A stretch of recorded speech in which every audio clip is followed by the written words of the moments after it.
ঢাকার ধামরাইয়ে ইটভাটার ধোঁয়ায় পুড়ছে ক্ষেতের ধান। ঘরে তোলার আগ মুহূর্তে বছরের একমাত্র ফসল হারিয়ে দিশেহারা ৫ শতাধিক কৃষক।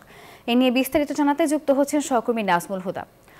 নাজমুল, এই বায়ু দূষণ একদিকে যেরকম মানুষের স্বাস্থ্যের ক্ষতি, সেই হিসেবে ফসলেরও ক্ষতি হচ্ছে। এই বিষয়ে প্রশাসন এখন পর্যন্ত কোনো উদ্যোগ নিয়েছে কিনা জানাবেন?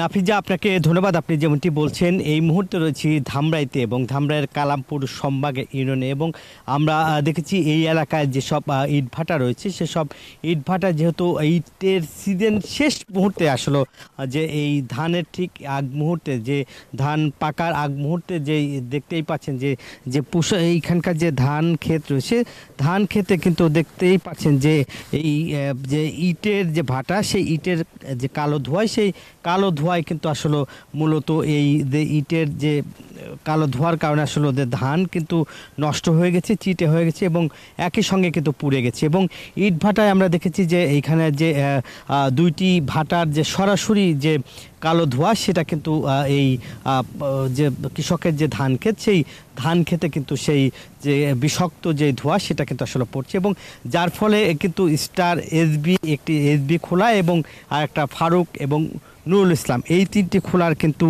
যে বিষাক্ত যে কেমিক্যাল, সেটা আসলে ছেড়ে দেওয়ার কারণে আমরা যদি একটু আপনার সাথে একটু কথা বলি, এই যে ফারুক এবং যে এসবি, এই দুটি ভাটায় আসলে কৃষকের কি ক্ষতি হয়েছে?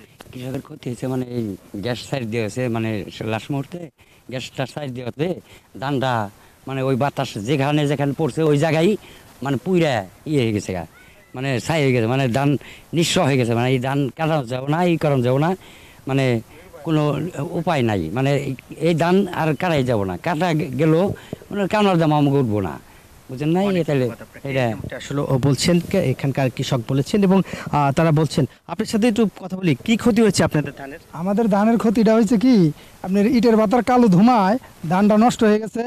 আর মনে করেন খেতে এখানে চিটা হবে, ধানটা আর যদি একটা মাস গেত কি 15 দিন গেত, ধান সুন্দর ধান হইতো, এখন ধানটা একবারে ধ্বংস হয়ে গেছে গা।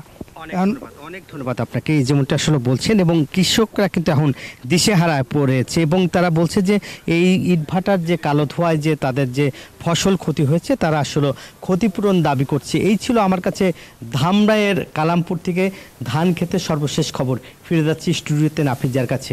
নাফিজা, ধন্যবাদ আপনাকে। বান্ডেল থাকলে প্রতি সেনমানিতে টাকা বাঁচবে। বিকাশ সেনমানি বান্ডেল কিনে জিতুন প্রতি লেনদেনে।